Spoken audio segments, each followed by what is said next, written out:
Defensive tackles are finally earning their due, but one of the best might be on his way to the West Coast. Plus, we count down the top 32 cornerbacks in the league as we continue the Grey Duck 250 series. That's coming your way next on the Grey Duck NFL Show.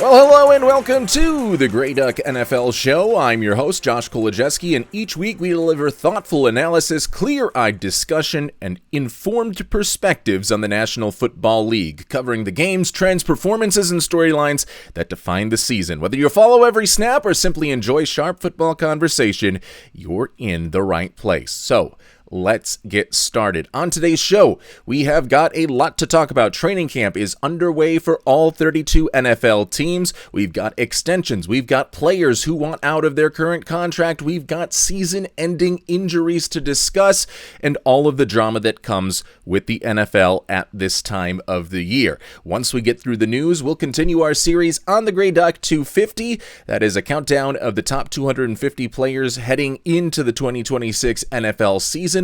We've gone position by position, ranking the top 32, and at the very end, once all positions are ranked with their top 32, that is when we give the full 250 player list right before the start of the 2026 season. And again, today, we're talking about the best cornerbacks in the NFL. That's coming your way here on the Grey Duck NFL Show. We are excited to have another great atmosphere. Thank you for joining us.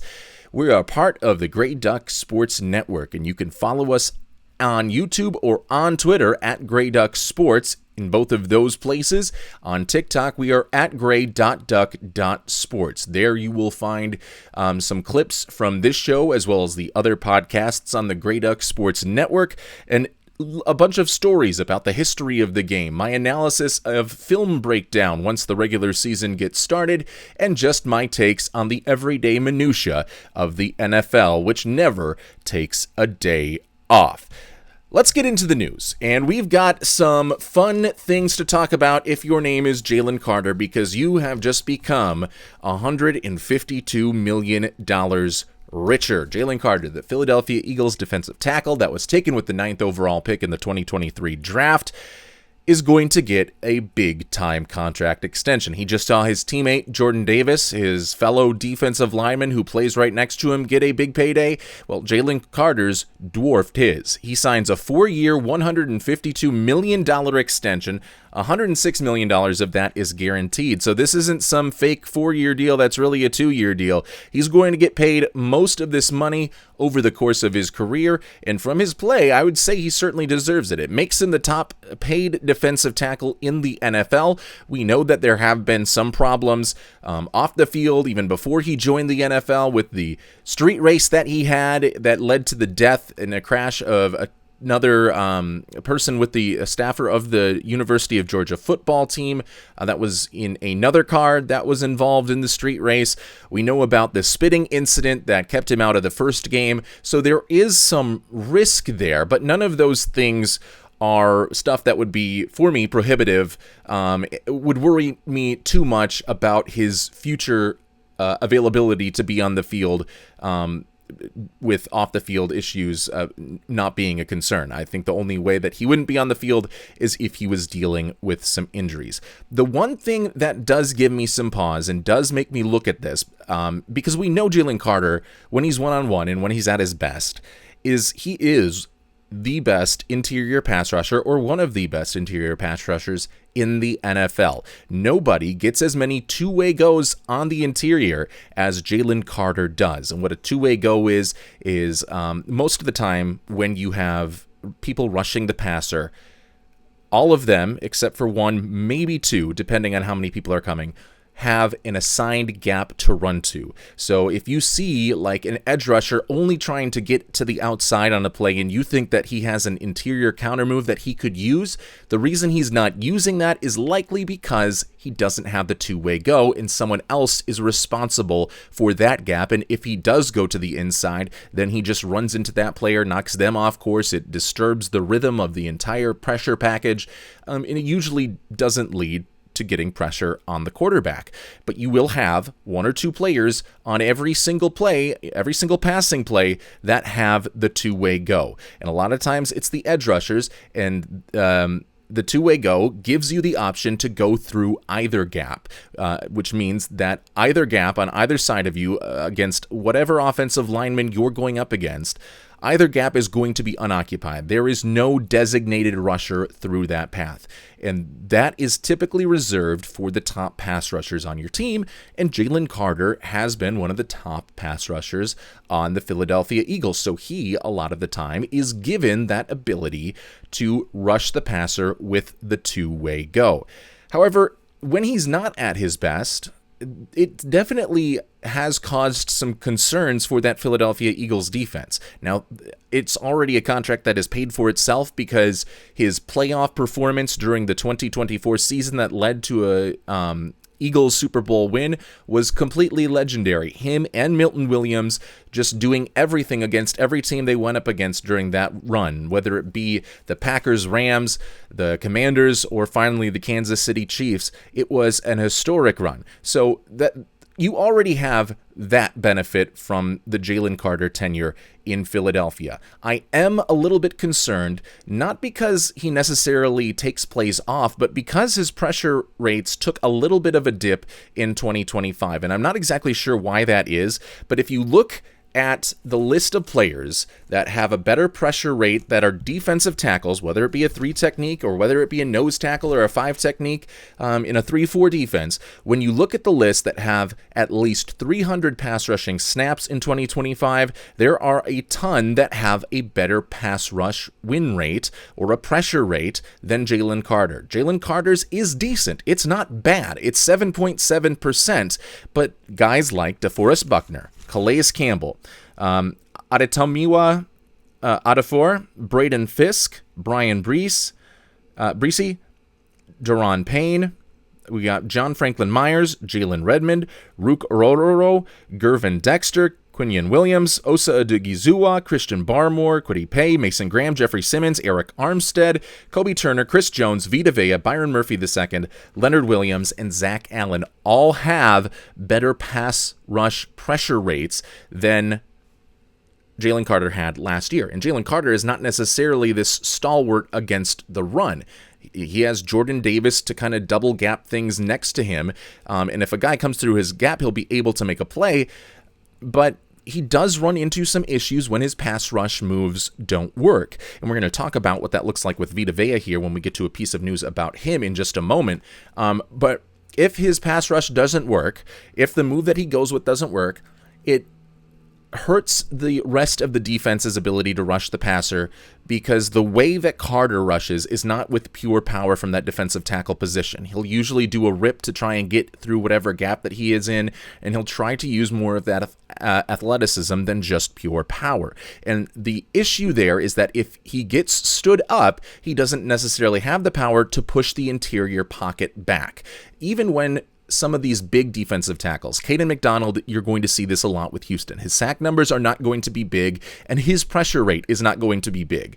But he oftentimes will not get the pressure, but will be giving opposing quarterbacks no room to step up in the pocket. And that is a pivotal part to any defensive game plan, because he can get lower and because he can just power through. He might not run over a guy or get through the gap, but he is, in a sense, creating pressure by flushing the quarterback out or by not giving him a full area to step up and throw in. And then he has to go with a different arm angle. That leads to perhaps accuracy issues, and it can have an effect on opposing offense. Jalen Carter, when he doesn't get the pressure, doesn't do that. He doesn't typically get a pushback of the offensive line all the way into the lap of the quarterback when he's not getting the pressure, like a lot of these nose tackles do and like Vita Vea does. And sometimes I've seen on film when I was breaking it down, he doesn't have the two-way go, but he plays as if he has the two-way go. So there is a little bit of a discipline issue there. Not a discipline as in a sense of character, but just he doesn't always have the two-way go, but he acts like he does, and then he's running into a teammate as they both try to go to the same gap. So those are the issues that he really needs to work towards. I think that is something that can be easily cleaned up if it's not like a pure ego thing, if it's just like, we really need you to be a part of this system. We're going to give you a lot of two-way goes, but when we don't give you the two-way goes, please use your gap integrity to stay in your gap so that you're not disrupting another player in their pass rushing pressure path. That is something that can be fixed. I'm not sure if the motor is always running at its highest for Jalen Carter, but again, when he is ready to play, he is one of the best at what he does, and it is a contract that I think is going to be well worth it in the long run, especially if Jalen Carter, entering only his 4th NFL season, continues to take the steps that we expect him to take moving forward now with the Philadelphia Eagles. Again, that is a 4-year contract worth $152 million on an Eagles defense that is going to be scary next year. You got Jonathan Grenard, you got Jalix Hunts that is going to be battling with Nolan Smith for the other outside edge rusher spot opposite of Jonathan Grenard, although Jonathan Grenard is now on the physically unable to perform list because of a pectoral strain, so we got to keep an eye on that. And then the only real position of weakness last year for the Eagles, on the defensive side of the football at least, was the second outside cornerback spot. You've got Quinyon Mitchell, who, as we'll talk about in a little bit, already one of the top cornerbacks in all of the NFL. On one part of the outside, Cooper DeJean in the slot. And then last year it was sometimes Keely Ringo, who I'm from Arizona, and as much as I like to see a Saguaro High School product succeed at the next level, Keely Ringo is no Byron Murphy Jr., who also was a Saguaro High prospect here from this great state of Arizona out in Scottsdale. Keely Ringo showed that he just does not have the ability to cut it at the NFL level as a reliable down-to-down cornerback.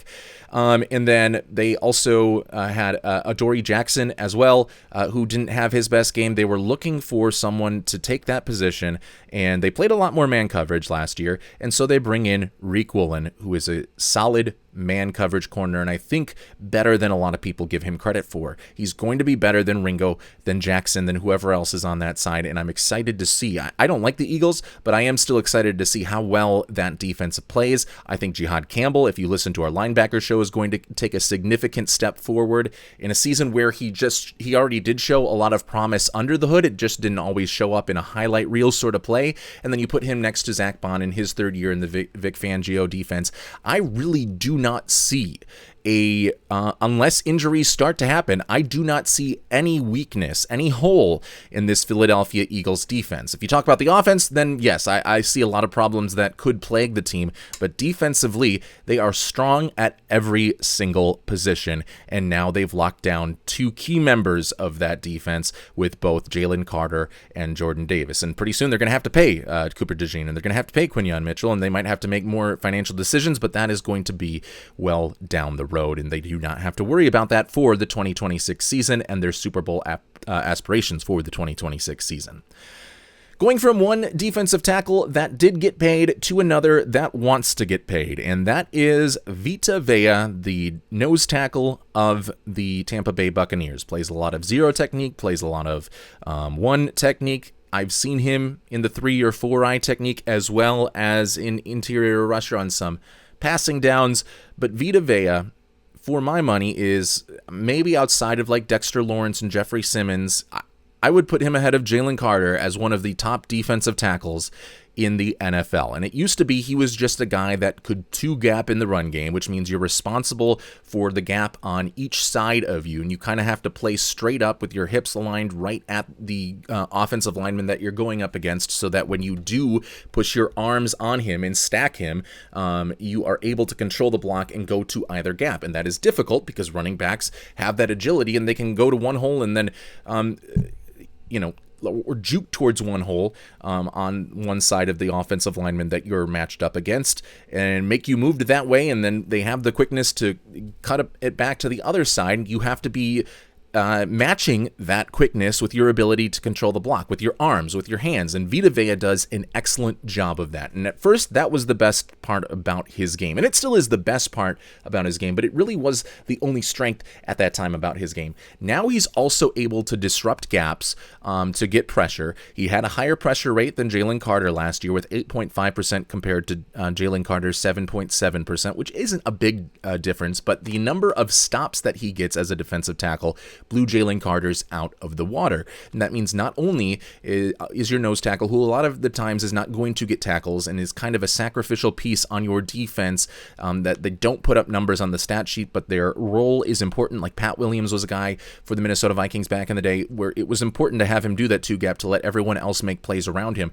Dexter Lawrence does that, or sorry, not Dexter Lawrence, Vita Vea. Dexter Lawrence also does that, but Vita Vea does that and still is also able to maneuver around blocks to make plays at the line of scrimmage and make tackles, or at least slow down guys to stop them from getting to the next level.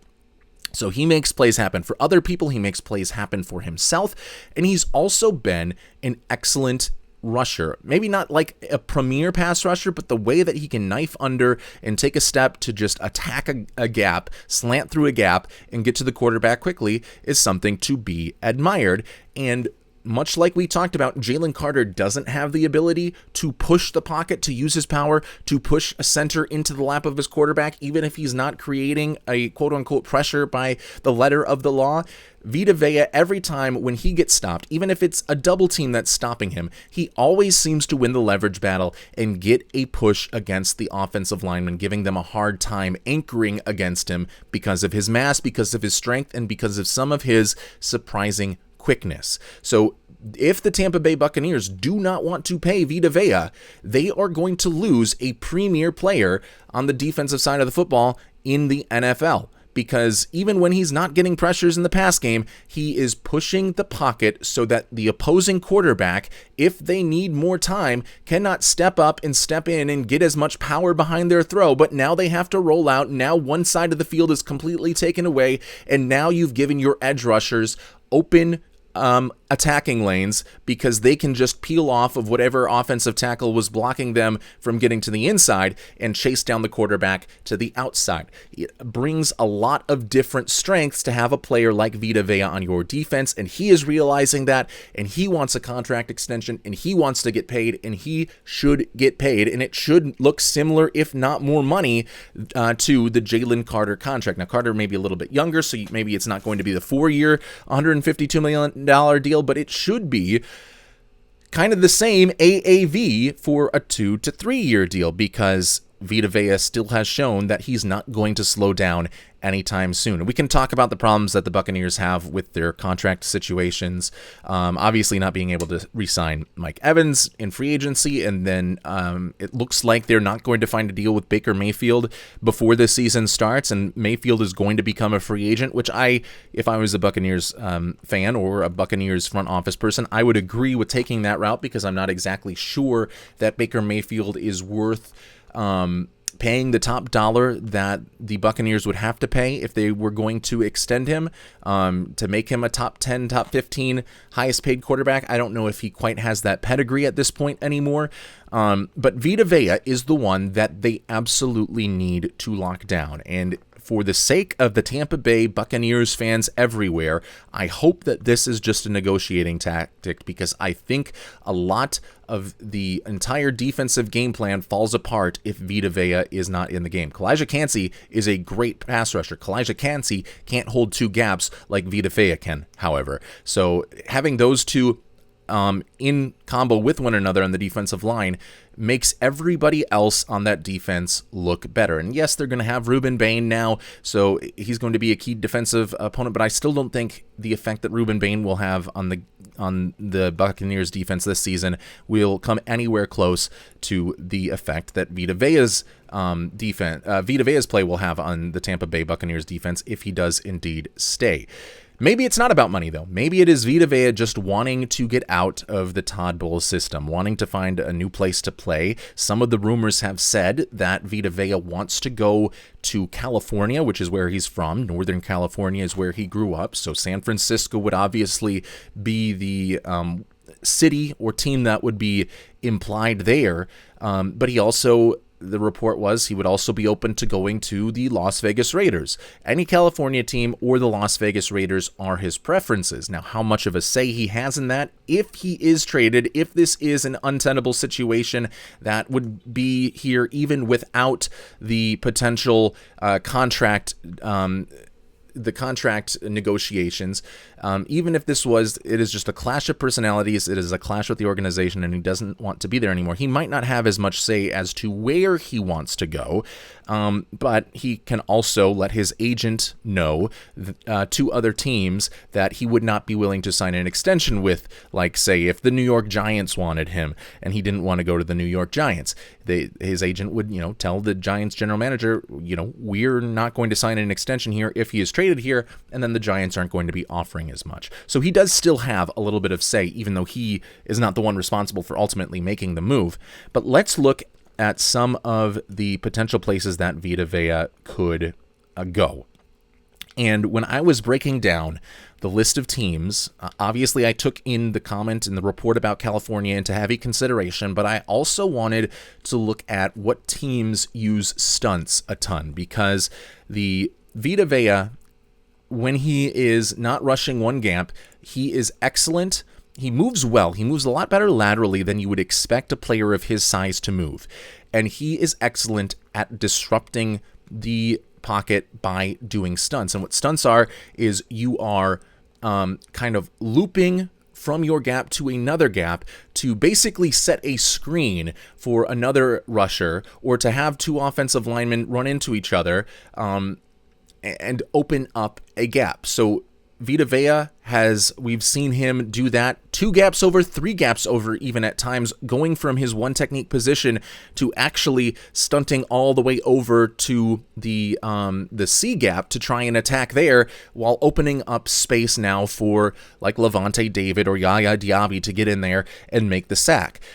So I wanted to look at a defense that runs a ton of stunts, and I put the top 10 defenses that had stunt rate per Match Quarters data last year, and how often they use stunts. And then I looked at the California, and then I also looked at what teams actually have the cap space to afford this, what team would have the capital to afford this. I think he would go for a Dexter Lawrence, if not a little bit more type of package, which would be a first-round pick and then some. And Dexter Lawrence, the pick that went for him was a top 10 pick. So there's a lot of different things to consider there. So what teams have the means financially, what teams have the assets, what teams play the sort of defense that Vita Vea can be his best in, and what teams also are in California. Some of these teams that I have on my list, not from California. I wanted to expand the list a little bit more just in case he doesn't get his way there. But there are 6 landing spots that I think would be the most intriguing for Vita Vea to land up in. And I included every California team. So let's go with the Los Angeles Chargers first. And if you were to bring Vita Vea to the Los Angeles Chargers, I think this is a defense that is very underrated. I don't know if they necessarily have a hole at defensive tackle. Tier Tart does an excellent job against the run as a nose tackle and continues to get contract after contract, deservedly so, with the Chargers. But they don't have a player like Vita Vea. Tier Tart is not able to rush the passer in the same way that Vita Vea is. He's not able to disrupt the offensive line with his stunts in the same way that Vita Vea is. So he would be a welcome proposition. The problem with the Chargers is they don't often go all in like that on certain players. They are, I wouldn't say a completely penny pitching team, like maybe the Cincinnati Bengals seem to be at times. But they they had the most cap space in the league this offseason, and they still have, I think, the 3rd or 4th most cap space in the league because they didn't really spend a whole lot of it. They upgraded certain positions, but they didn't do these major facelift sort of upgrades. Vita Vea would be that. So are the Chargers willing to make that sort of move? Are they willing to be that aggressive? Well, I wouldn't have thought the Cincinnati Bengals were going to be that aggressive when they were the team that ended up trading for Dexter Lawrence. That would have been probably one of the last teams that I would have had on the list of squads willing to part ways with big draft capital in order to get a guy that they think can be a difference maker on the defense. maybe that happens with the Chargers. Maybe they see what the Bengals did and say, we want to make our defense even better. Diane Henley had a okay season last year. I think he's going to be a little bit better, but he's going to be even more better if he gets Vita Vea double gapping in front of him, and he has a much easier time being able to fit the run. So I think that would be a very interesting landing spot. Obviously, the San Francisco 49ers, they have a lot of cap space. I think they have the most cap space still heading into this 2026 season, so they would certainly be able to afford it. They are a team that obviously has taken a lot of big swings. Not all of them make contact. Some of them you end up with Trey Lance, and then others you end up with Christian McCaffrey, and you get a home run by taking these big swings. So I would not count the 49ers out of this discussion. That might force them to also have to, I don't know how the whole contract situation with Brandon Ayuk looks right now. If he decided to just show up to camp, if they would actually have to pay him, or if they have to pay him in this meantime, I'm not exactly sure, but it would probably force maybe a move, then a Brandon Ayuk finally somewhere, or just cut ties with him altogether. But the 49ers have capital, and the 49ers could use Vita Vea in their defense. It's suffice to say every team in the NFL could use Vita Vea in their defense. But the 49ers had at times, Malik Collins and Javon Hargrave in the back, and had that so that Nick Bosa could get a lot of one-on-ones. You're going to get a lot of double teams on Vita Vea, so the two-way goes that Nick Bosa would have would truly be maybe a chip against a tight end, but would truly be two-way goes against whatever the weak link offensive tackle of his opponent is in that particular game. So I would like to see him there as well. That would be a good landing spot. Now, the Texans are also one that I think could make a move. And the Texans, to put it nicely, they are a vanilla defense. They're a boring defense in terms of their scheme. And I don't know if that is DeMeco Ryans just doesn't have some of the pass rushing creativity, the blitzing creativity, the coverage disguising creativity that someone like Brian Flores has, or if he just knows that he doesn't need to use it because his players are better than your players, with Danielle Hunter, Will Anderson, Azeez Al-Shaair, the corners on the outside, Jalen Petrie as a nickel. You've got the best defensive personnel in the NFL, so you don't have to run stunts. You don't have to do more of this fancy stuff more often than not. You can line up how you're going to show your defense, and that defense that you show is the defense that you're going to run. The coverage shell that you bring, if it's a one high safety with the corners off, it's going to be cover 3. They're not going to rotate a safety up. They're not going to do an invert cover 2 sort of thing. It's going to be cover 3. They don't disguise those things as much. So at first glance, it looks like, well, putting Vita Vea there might be counterintuitive because it's not what he does best. But as we said, if he is just a pure pass rusher going straight into the gap that he's lined up over, he can push the pocket. And if he's taking up double teams, and if you also have Caden McDonald next to him taking up double teams, one of those edge rushers is going to be one-on-one every single time. Both of those edge rushers might be one-on-one every single time, and it's the best edge rushing duo in the NFL. So if you're giving Will Anderson and Danielle Hunter that runway by clogging up the interior with guys that have to be doubled up essentially, or else they're going to just jackknife their way into the backfield quickly, and even if they're not able to do that, they can push the pocket all the way back and make the job easier for Anderson and Danielle Hunter to chase them down out of the pocket. If you have those two guys, that is going to be a big thing. And who says that DeMeco Ryans wouldn't be willing to use more stunts and to get more free rusher pressure onto opposing quarterbacks by using Vita Vea in his best trait, which is his stunt. And now you're having Vita Vea, one of the biggest players in the league, setting a pick for Will Anderson, the fastest pass rusher in the league, to get to the quarterback unscathed. And if he doesn't get the sack, he's forcing a throw to a hot read, which then the troops can rally and tackle, or he's forcing a bad throw that ends up in a turnover. I think that Vita Vea would make the Texans' defense historic. I think it's already close to historic because I think I really like Caden McDonald. But if you put both Caden McDonald and Vita Vea, whether you're rotating them in or putting them on the defensive line at the same time, I think that becomes an all-time great defense that can win the Super Bowl even if Trent Dilfer is their quarterback. And they have a quarterback who is much better than Trent Dilfer, although sometimes in the playoffs doesn't really look that way, but has proven to be an excellent NFL quarterback in the regular season. At times a top 10 guy, at times a top 15 guy, but never to the low ranks that Tony Banks and Trent Dilfer were when they were a member of that 2000 Baltimore Ravens team. So we've got the Chargers, the 49ers, the Texans, and obviously that's not a team that's in California. That is a team in Houston if you are geographically challenged. That is not in Houston, is not in California. It is in Texas. It's a couple states away. Another team that is not from California that I think he would be good on is the Washington Commanders. Now, the Commanders didn't run a ton of stunts last year, but we've seen them, be willing to make big swings at guys. We've seen them, have a lot of cap room. They have Jerron Payne as a 3-technique rusher that is an excellent down-to-down pass rusher and can sometimes do well in the run game. And then it's a new defensive coordinator coming in for Washington. So even though they didn't stunt a whole lot last year, I expect them to stunt a little bit more because that defensive coordinator is coming over from the Brian Flores system, where it seems like the Vikings defensive line is stunting on almost every single play, especially in the back half of the 2025 campaign. So now you bring in a guy from the Brian Flores tree in Durante Jones, and you give him the best stunt defensive tackle in the NFL, the guy who can create twists and loops for everybody. And now you have Sonny Styles and Leo Chenal as your linebackers behind that. You've become a team that it's going to be impossible to run the ball against in a division that has Saquon Barkley and Javonte Williams and the Cowboys offensive line to deal with.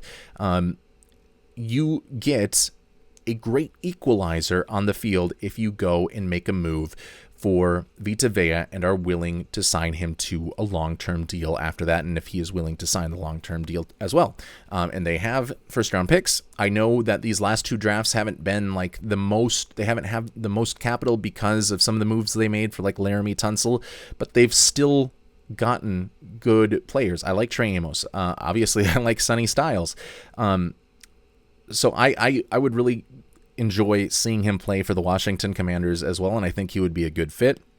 The Raiders are another one of the teams that he has said if it's not California, he would be interested in playing in, who wouldn't want to go play with Las Vegas. And there he would kind of fill in the void that Christian Wilkins left when he had kind of his fallout with the team, his injury, and then being cut by the team. And him and Max Crosby against the run. Max Crosby is an excellent run defender, almost as good as he is an edge rusher.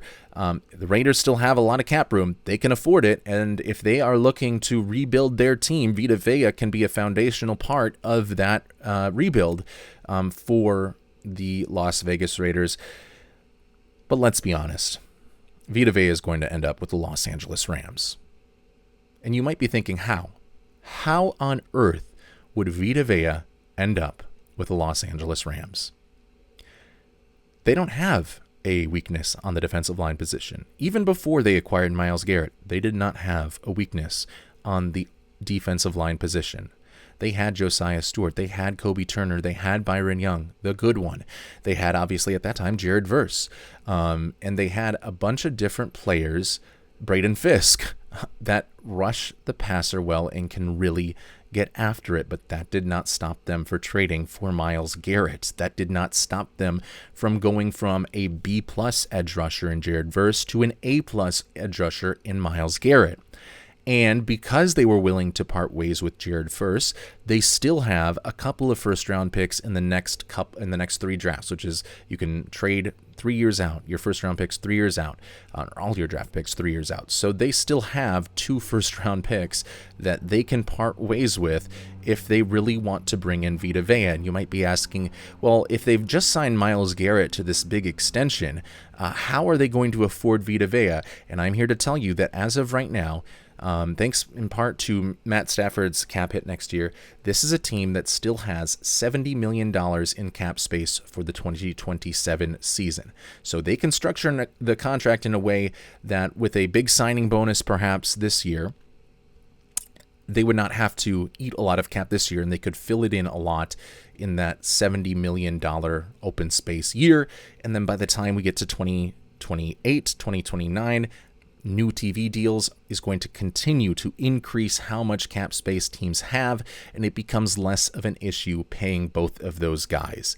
And I think the Rams could do it. I think they might go total F them picks mode. As if we didn't think they already did it by bringing in Trent McDuffie and by bringing in Myles Garrett with first-round picks. I think they could do that by bringing in Vita Vea. Now, you'd have to, if you're the Tampa Bay Buccaneers, you'd have to be satisfied with waiting a year for your first-round pick, and maybe they aren't satisfied with that. But it is something that I think not only could happen, but it is something that logistically, it all works out. And if you put Vita Vea on that team with Myles Garrett, with Braden Fisk, and maybe Aaron Donald comes back, and you've got Josiah Stewart, Byron Young, Kobe Turner, all of those guys rotating in and out. We talked about the historic defense that the Houston Texans could be. This would be an absolute monstrosity for every offensive line in the National Football League. So if you are in the NFC West, if you are not a Rams fan, this is the moment to start writing to your senators, your team's owners, your team's general managers, pleading with them to put together a better package than that the Los Angeles Rams can offer, so that at the very least, he does not go there and Thanos does not get that final Infinity Stone. There is no way that we can let Vita Vea go to the Los Angeles Rams, even though I see that right now for me as the most likely position for him to land. Please, general managers, we are begging you. You are our only hope. Houston, San Francisco, John Lynch, do something to save us from this tangled defensive line that will be the Los Angeles Rams if they are able to acquire the services of Vita Vea. Moving right along, we'll talk about quickly some other guys that have gotten extensions in recent days. Since the week has started, Denzel Ward, the cornerback of the Cleveland Browns, he gets a 2-year contract that is worth $62.2 million, and $52.3 million of that is guaranteed. He has been an elite corner at his best, and he is still a very good corner, even though he is not at the heights of what he once was earlier in his career. And again, it is a contract that is certainly well-deserved, and with only $10 million of that being unguaranteed, this is going to be a real 2-year deal. This isn't just 1-year deal with a all but name only sort of second year void year. This is going to be a real 2-year deal. Denzel Ward is going to be with the Browns for the next 2 seasons. And Brian O'Neill, the Minnesota Vikings right tackle, signs a 4-year, $96 million contract. The guarantee of that and the signing bonus and the structure of how all that will work out hasn't just been decided yet, or at least it hasn't been released. But the Minnesota Vikings, Brian O'Neill, not an elite offensive tackle, but a very good offensive tackle on the right side. I would say he's one of the better right tackles in the NFL and provides Minnesota with, at the very least, a good floor on their offensive line. And at times, he has been the best offensive lineman during his Minnesota Vikings tenure in some kind of masterclass of garbage defensive line or offensive lines that the Vikings have had since he came into the league in 2018. That we go from the happy news, we go now to the sad news, and that is the injuries that are keeping some of your favorite players off of the field in 2026, or at least part of the 2026 season. Brian Bresee of the New Orleans Saints has a torn ACL. He had a really good season last year. I think kind of a breakout season for him, especially in his pressure rate. It was up near 9%, which is for a defensive tackle pretty good. It was higher than Jalen Carter's pressure rate on pass rushes, but he's going to have an ACL, and he is going to miss the 2026 season. So that is definitely a major bummer right there for New Orleans Saints fans. This is still a defense that has a lot of interesting parts and can be a good defense in the NFL next year, but it obviously takes a big hit with the Brian Bresee injury.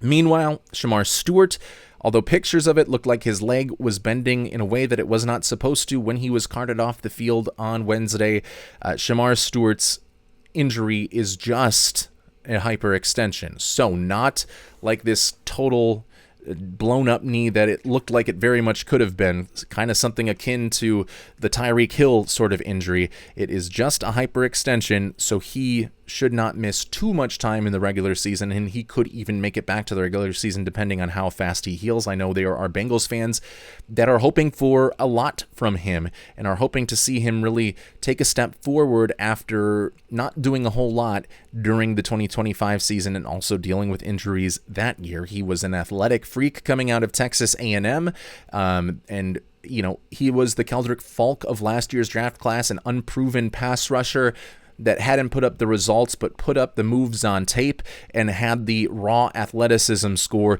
that was completely off the charts. That is Shamar Stewart. It is last year's Keldrick Falk, but probably to a couple extra levels.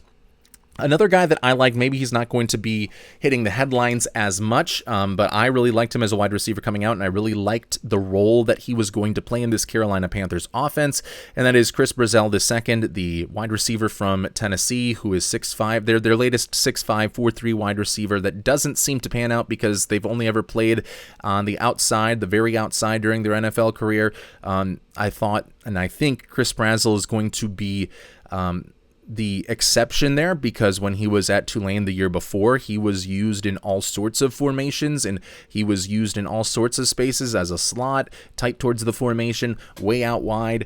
He could be the first receiver to the outside. He could be the number 2 or even the number 3 closest to the formation. He was used in a lot of different ways there, but he has an LCL tear, and I was excited for him to kind of be the fly route runner from the inside in a Carolina Panthers system that goes with the dagger and then continues to find Tet McMillan open over the middle of the field with that dagger sort of concept. And then if he was able to beat defenses over the top, then you just go to him and he scores a touchdown. So I was really excited to see how he would be used. That is probably some good news for Xavier Legette, whose job was on the precipice of perhaps being lost if Chris Brazzell had shown what I think he is capable of showing.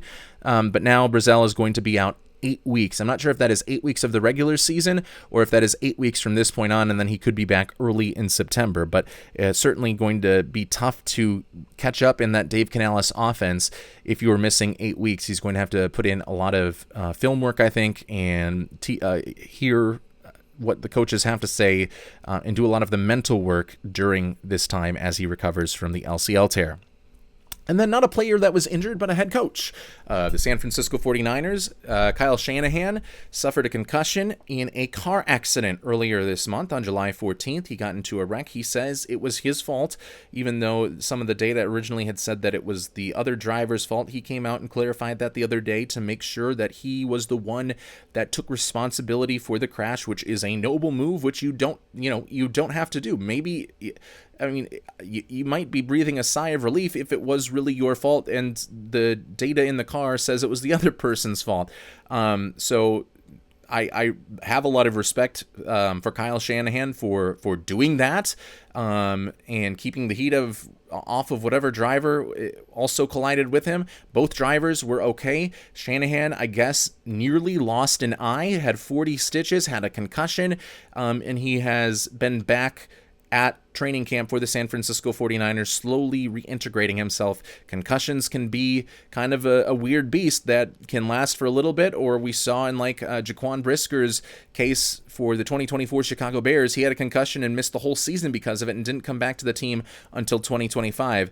Obviously, that is him playing a more physical sort of sport, and this is Kyle Shanahan just coaching from the sideline, but, one of the best football offensive minds had his mind jostled a little bit. So what will the effects of that be? I'm not a doctor. I'm not going to pretend that I have any sort of idea what a concussion can do to a head coach's ability to design and call plays and run an offense for the NFL. Other quick news and notes: Jamal Adams, the former first-round safety, now converted to linebacker, has been signed by the Minnesota Vikings. That is a weapon for the Brian Flores defense to use on some third down passing situations, or when Flores likes to blitz the most, on second and long, because he showed himself to be a really good B-gap rusher last year that can disguise his coverage pretty well.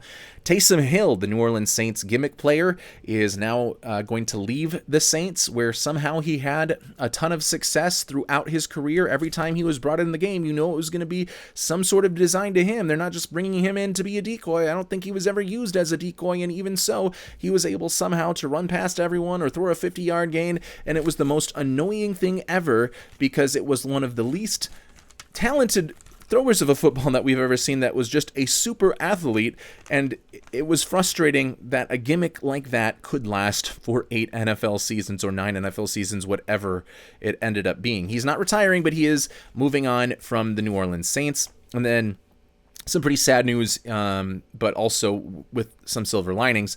Eric Bieniemy, the offensive coordinator for the Kansas City Chiefs, is going to be missing part of his the first couple weeks of his second stint with the team, because his wife was shot by his son. His wife was in the ICU. Andy Reid gave a report the other day that said she's stable, that she's doing great. So that is the silver lining, but obviously a lot for Eric Bieniemy to have on his mind right now, being with his wife and then also having to deal with, I guess, the fallout that comes with your son being the one to shoot his mother.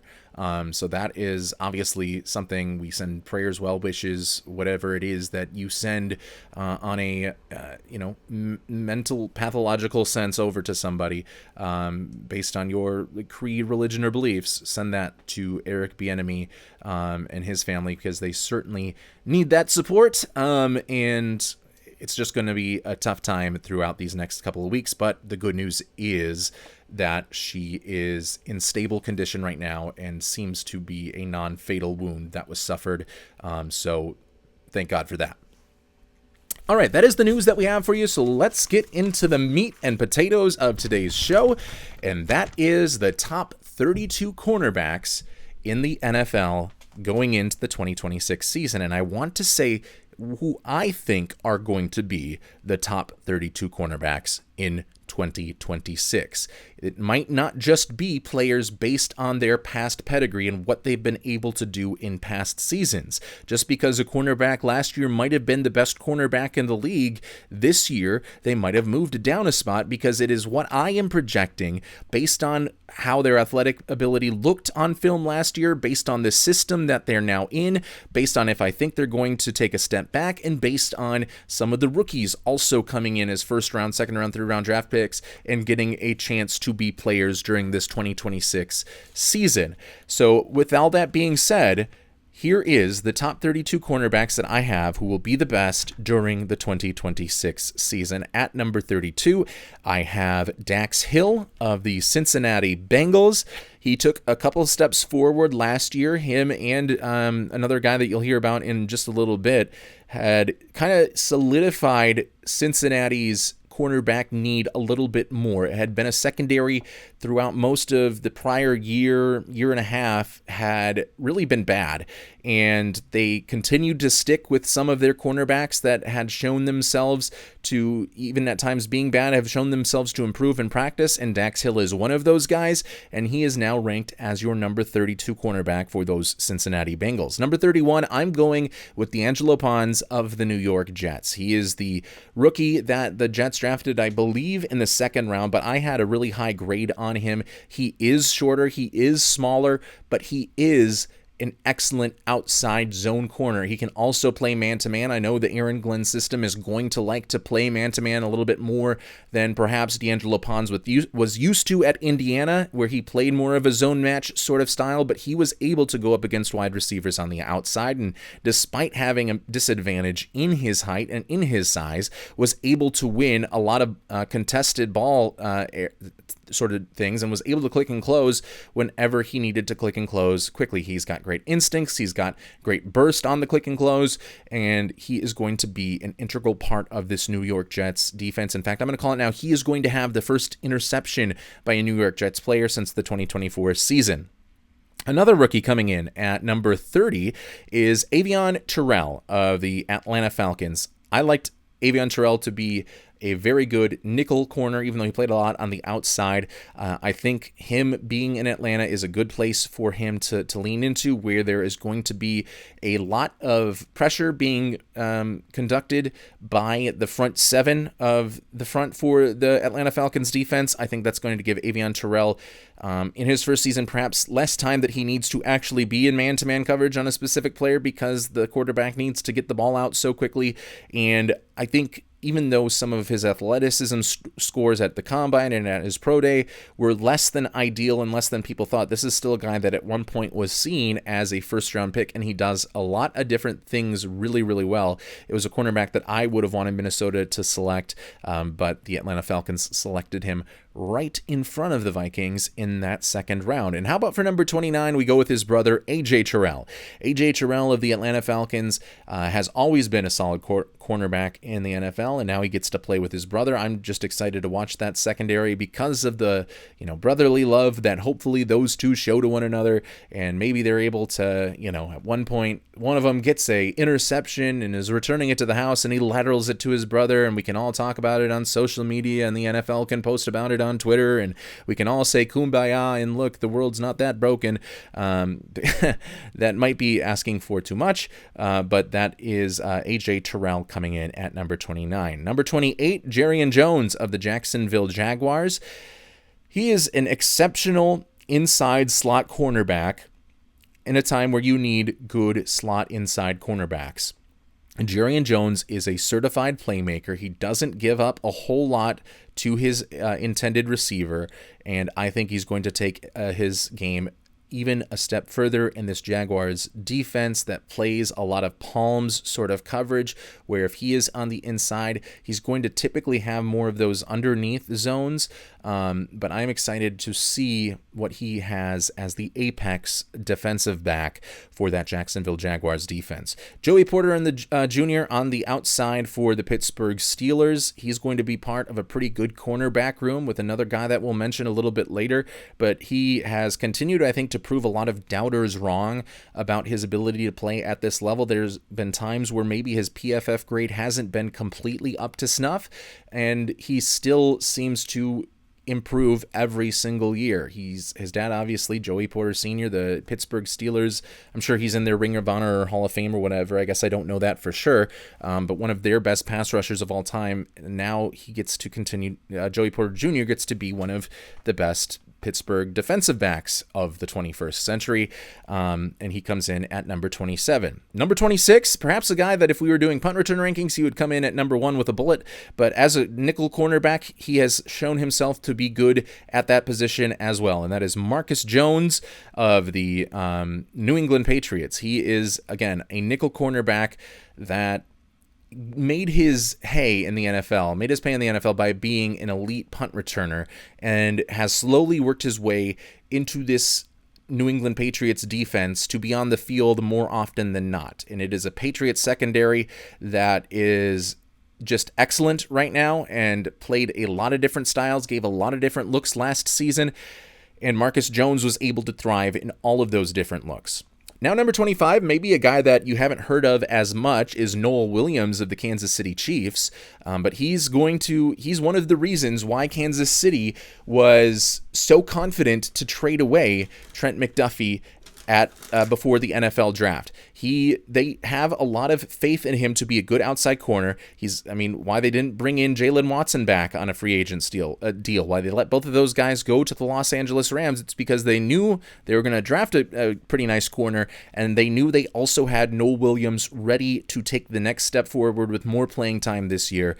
He looked good in the limited snaps he had last year, and I expect him to be even better in the Steve Spagnuolo defense in 2026. Now, number 24, I have James Pierre of the Minnesota Vikings. If you go through the cornerback grades on every single player on Pro Football Focus from last year, James Pierre of, at that time, the Pittsburgh Steelers, was above them all. And granted, that was with about a 300-400 snap sample size, which is not, going to necessarily be completely predictive of what a player can be, but he showed a lot of ability in a cover two or a cover four quarters or cover two and cover four quarters sort of situation that the Pittsburgh Steelers ran last year, and that is what Minnesota likes to run. A lot of middle of the field open, where if they're throwing to the outside, you need cornerbacks to be able to read the quarterback, click and close on their matchup, and I think James Pierre showed himself to be really good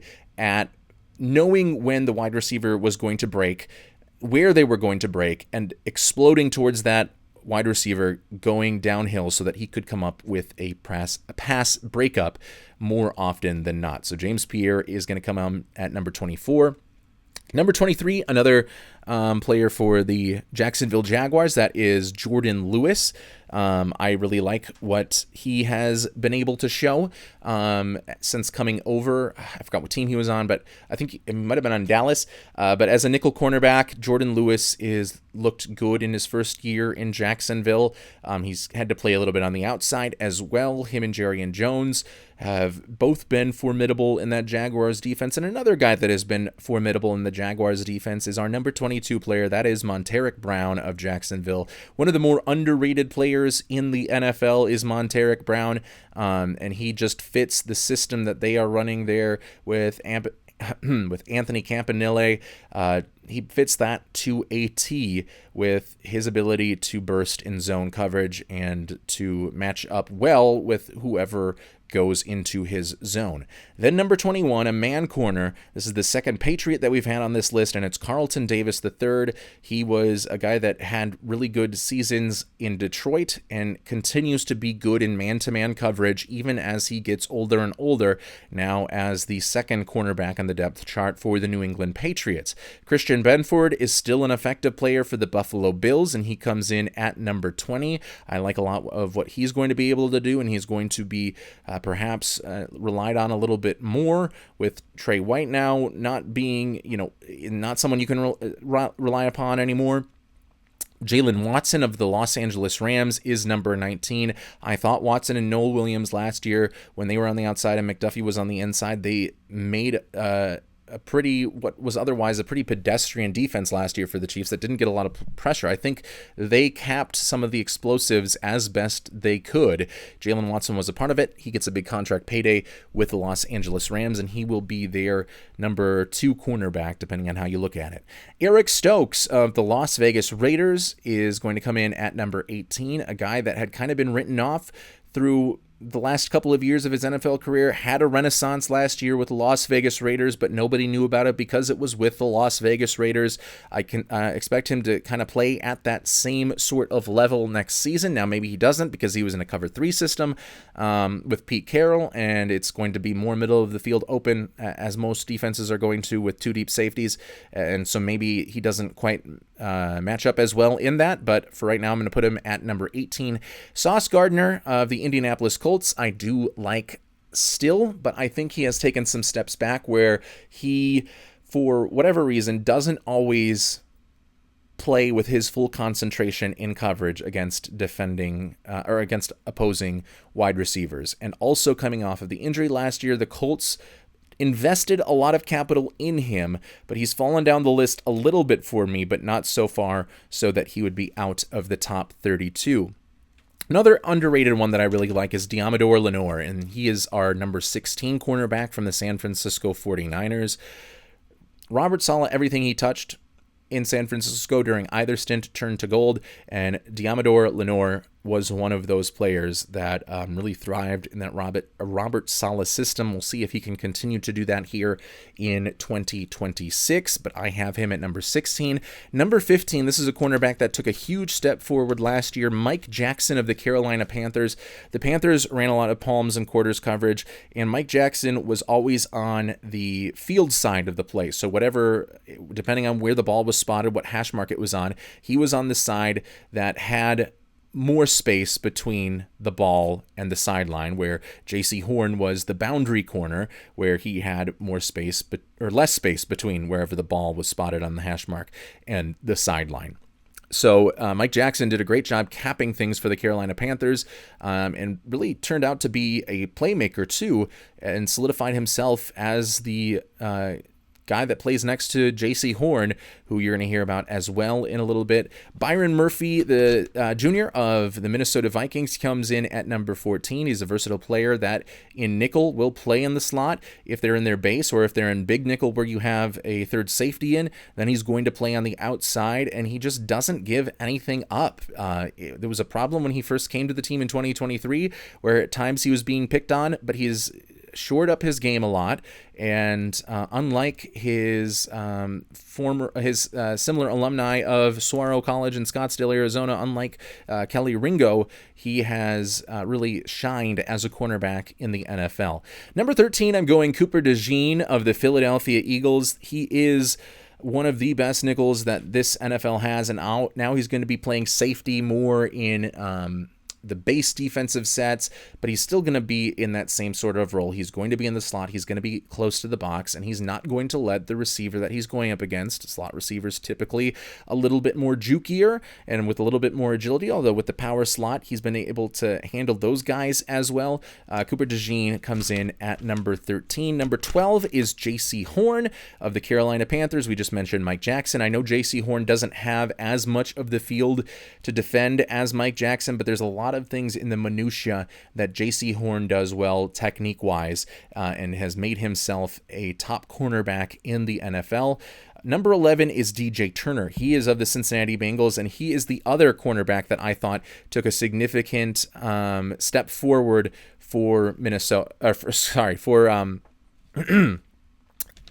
For Cincinnati last year, and really solidified himself just outside the top 10 of cornerbacks, and will continue to do so in 2026. I think that Cincinnati has a sneaky good defense this year that can at least, if Joe Burrow stays healthy, be able to hold teams under what that explosive offense is able to do on a game-to-game basis.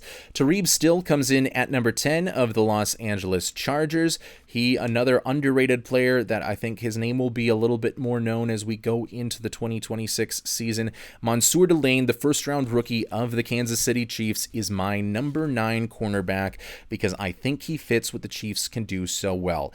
The LSU defense in coverage ran a lot of different schemes, and Mansour Delane was expected to be excellent as a zone corner, and he was expected to be excellent as a man corner on a game plan that changed from week to week. Whatever he was needed to do, he did, and he did so exceptionally to the point where he was a top 10 pick. He has a lot of speed. He really does remind me of like a guy like Christian Gonzalez, who we're going to talk about in a little bit. I really like Mansour Delane. I think he's going to fit in the Spagnuolo defense right away. Number 8 is the former Kansas City Chiefs defensive back, Trent McDuffie of the Los Angeles Rams. I don't know where exactly they're going to use McDuffie. He's been better in the nickel. He's still been good on the outside, just not as good as he has been when he's been on the inside. So I assume they're going to play him a little bit more on the inside, but Trent McDuffie goes for a first-round pick to the Los Angeles Rams, and he comes in at number 8. Kamari Lassiter, the Texans' number 2 cornerback, is the number 7 cornerback in the NFL. He's entering his 3rd year in the league and has been shut down after shutdown cornerback each and every year. Him and Derek Stingley have been the best 2 cornerbacks that a team has been able to employ over the last 2 seasons, going into their 3rd season with one another. Number 6, Jamel Dean had an excellent year with Tampa Bay. Now he got a big contract payday with Pittsburgh. So the Steelers, with him and Joey Porter Jr., should be able to shore up their secondary, which at times was a little bit of an issue last year. As their defense continues to get a little bit older, you expect at some point maybe they fall off a cliff. They have not reached that point just yet, and having Jamel Dean on the team certainly gives them a better floor on pass defense. Number 5, the guy who is about to get a contract extension at some point or another, according to what the Patriots have said, it's Christian Gonzalez of the New England Patriots. He is the top cornerback for New England, and he is also the top cornerback in the AFC East. He does everything well. I know he kind of got burned on that first Jarrett Stidham play, or not the first one, but the one where he was able to get a 50-yard completion in that against Marvin Mims in that game, the AFC Championship game. But other than that, Christian Gonzalez is a lockdown guy that can follow wide receivers.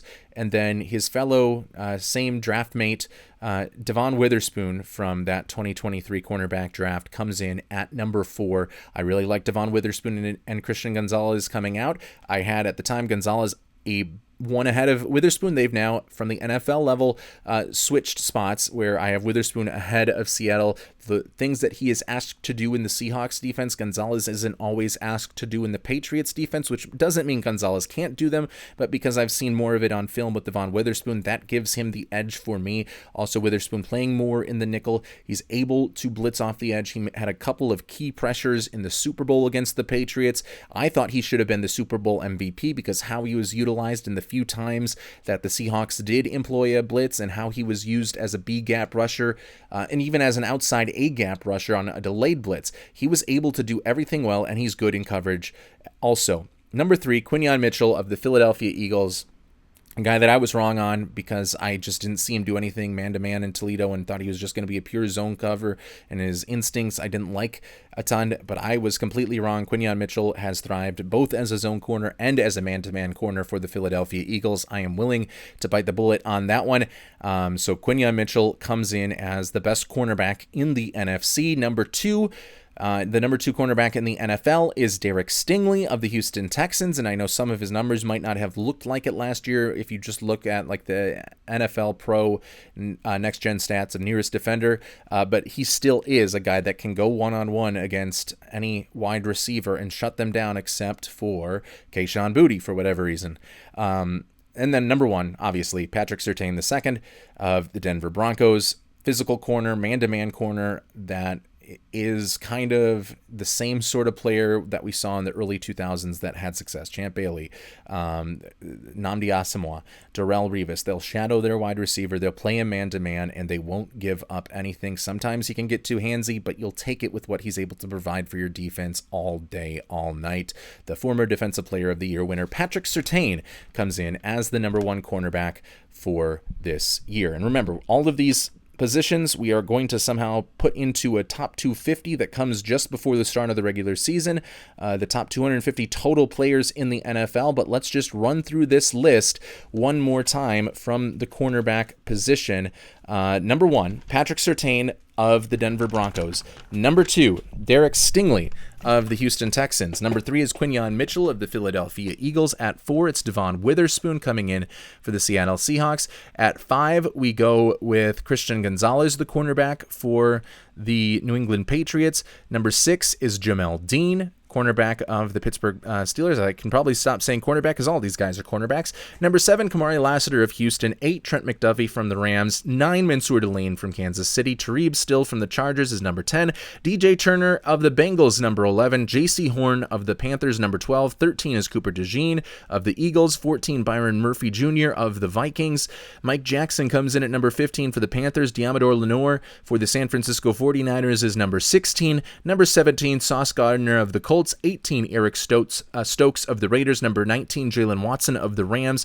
Christian Benford from Buffalo is number 20. New England cornerback Carlton Davis comes in at number 21. Number 22 is Monteric Brown of the Jaguars, and his teammate Jordan Lewis is number 23. James Pierre of the Minnesota Vikings comes in at number 24. Number 25 is Noel Williams of the Chiefs. Patriots nickel corner Marcus Jones is number 26. Joey Porter Jr. of Pittsburgh is 27. Jerrion Jones Jones of the Jacksonville Jaguars, 28. A.J. Terrell, number 29 of the Falcons, and his brother and teammate Avion Terrell is going to be number 30. D'Angelo Pons, number 31, the rookie from the Jets, and number 32 is Dax Hill. That is your definitive list of the top 32 cornerbacks for the 2026 season. Those guys will be the best of the best moving on into this year, which means if you are a fan of the team that employs one or two, or in some cases, as we had, 3 of these cornerbacks in the defensive backfield, you are in a very good place. And that's going to be it for this episode of the Grey Duck NFL Show. Thanks for listening, and if you got something out of it, go ahead and give us a subscribe, a like, a rating, or a share. It goes a long way. We'll be back next Tuesday with more NFL talk, with more continuing of the Grey Duck 250 series and updates from training camp everywhere. It's straight takes with no fluff. That's the Grey Duck way. Enjoy training camp, and we'll catch you on Tuesday.